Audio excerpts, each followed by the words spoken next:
We're prepping for the big storm. Mike is prepping for a big day, always in business news. Over to Mike Eppel.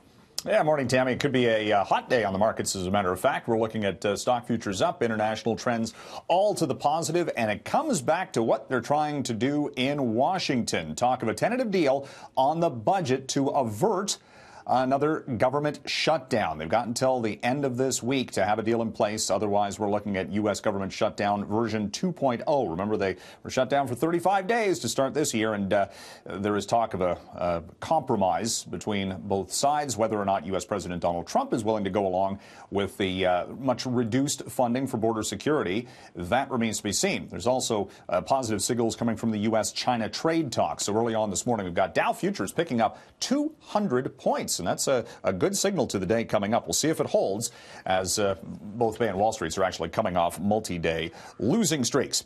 Federal Ethics Commissioner in Ottawa launching an investigation into whether or not there was pressure coming from the Prime Minister's office on former Justice Minister Jody Wilson-Raybould to lessen charges regarding SNC-Lavalin.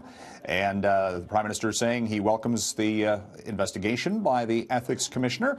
But at the same time, SNC is seeing this as an overhang to its business, as the company issued its second profit warning in as many weeks yesterday related to business dealings overseas. And the company's CEO has said that this new controversy surrounding the Montreal-based engineering company might dent its current business prospects.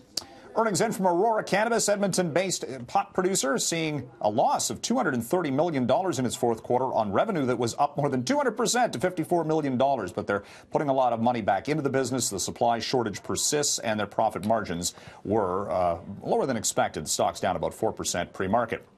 And Roger talked this morning that Peloton, the so-called Netflix of fitness, these spinning bikes that are linked to a New York studio. Got a couple of shops here in Toronto. They're talking about an initial public stock offering that could value the company at about $4 billion.